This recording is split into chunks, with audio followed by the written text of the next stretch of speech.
Ever wonder how some cars feel buttery smooth when you hit the gas? The secret's in the transmission. Today, we're talking about two big players in the CVT world, pulley-based and toroidal. Think of the Pulley CVT like a bike with a stretchy chain that slides between big and small wheels, smooth and simple. Now the Toroidal CVT is more like spinning two pancakes against each other, using squished rollers to transfer power. Pulley types are everywhere because they're cheap and reliable, but sometimes they can feel a little rubber bandy when you accelerate. Toroidal CVTs are rarer, but they offer a silkier drive and can handle more power, just with a bit more complexity and cost. So which wins? It depends. Pulley CVTs for everyday smoothness, toroidal for high-performance fans.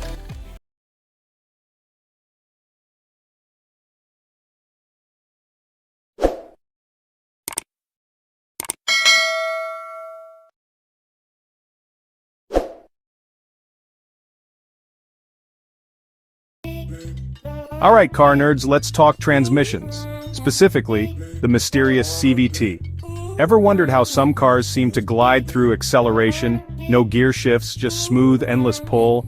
That's the magic of the continuously variable transmission, or CVT. Unlike your classic manual or even most automatics, a CVT doesn't use a set number of gears. Instead, it offers an infinite number of ratios, so you always get the perfect balance between power and efficiency. Think of it like a dimmer switch for your engine, instead of an on-off light. Now let's break down the two main types, pulley-based and toroidal CVTs. Pulley-based is what you'll find in most cars today. Imagine two cones facing each other, with a belt running between them. As the cones move closer or farther apart, the belt rides higher or lower, changing the ratio on the fly. It's simple, reliable, and perfect for your daily commute.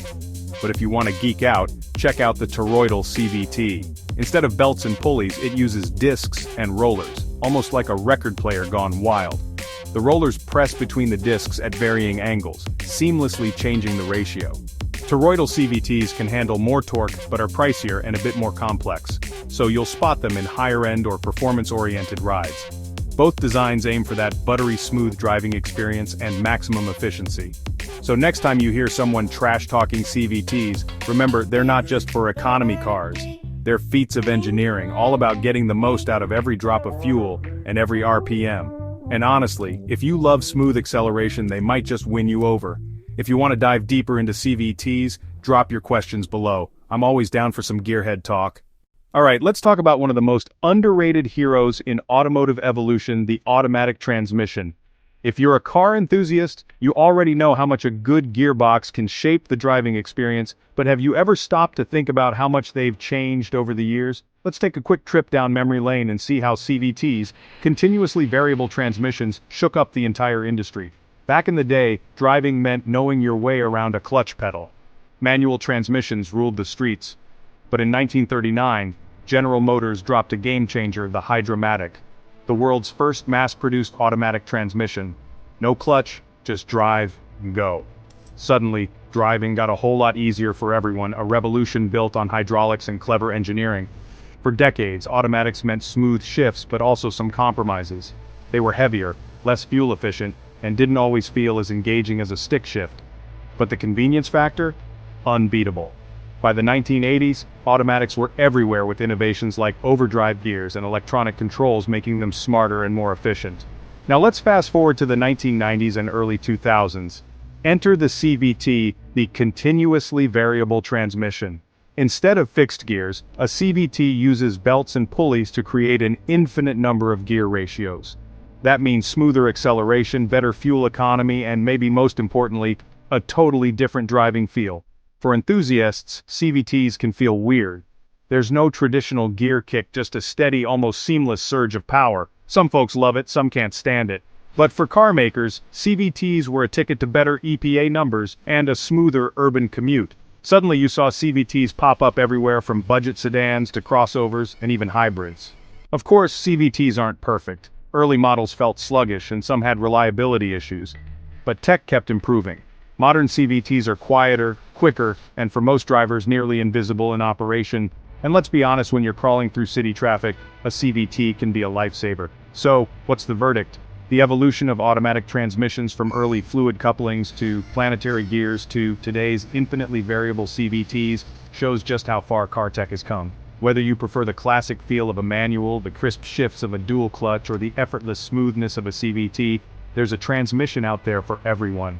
And if you ask me, that's the real beauty of it all.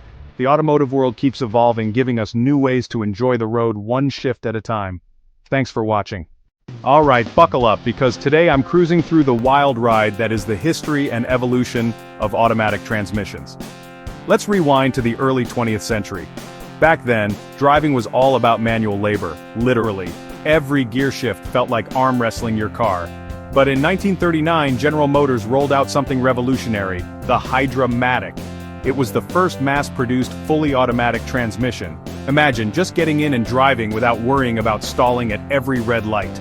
For drivers back then, this was space-age stuff. Through the 40s and 50s, automatics started popping up in Buicks, Oldsmobiles, and even Cadillacs. They were big, heavy, and not exactly fuel-efficient, but hey, comfort was king.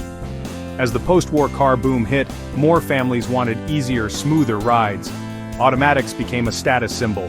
If you had one, you'd made it. But the real game changer came in the 60s and 70s.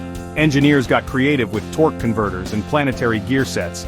Suddenly, automatics weren't just for luxury, they were everywhere. Still, gearheads grumbled. They missed the control and performance of manuals. Automatics were seen as sluggish and, let's be honest, a little boring. Fast forward to the 80s and 90s. Enter the era of electronics. Computer-controlled transmissions arrived, making shifts faster and way more precise. No more hunting for gears or clunky changes. And then, bam! The CVT, or continuously variable transmission, made its debut. No gears at all, just silky, smooth acceleration. It wasn't everyone's cup of tea, but it showed how far things could go. Now let's talk dual-clutch automatics. These bad boys blend the best of both worlds. Lightning-fast shifts, no loss of power, and all at the flick of a paddle. Suddenly, supercars and even hot hatches could outshift any manual on the road. Automatics weren't just catching up, they were pulling ahead.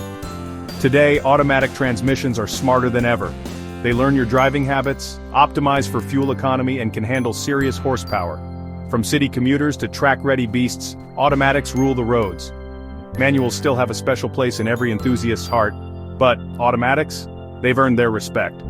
So next time you slip your car into drive and cruise away, remember, you're experiencing over 80 years of innovation and engineering magic, all wrapped up in one smooth, effortless shift. Thanks for riding through history with me. If you geek out on car tech like I do, hit that subscribe button for more deep dives. Catch you on the next ride. Smoothness. Both are good, but Toroidal is slightly better. Torque handling. Toroidal wins. It handles higher power. Cost and availability. Pulley CVTs win. Cheaper and common. Maintenance and repair. Pulley CVTs are simpler to service. If you are driving a regular commuter or hybrid vehicle, a Pulley CVT is efficient and affordable. But for performance or higher torque applications, a Toroidal CVT offers better durability and smoother transitions, if you can afford it. So, which one do you prefer? Simplicity and cost-effectiveness, or advanced performance? Drop your pick in the comments. If you found this video helpful, do not forget to hit like, subscribe to Auto Curious, and share it with a fellow car enthusiast. Coming up next, hydrostatic versus eCVT, which one runs the future? Stay tuned.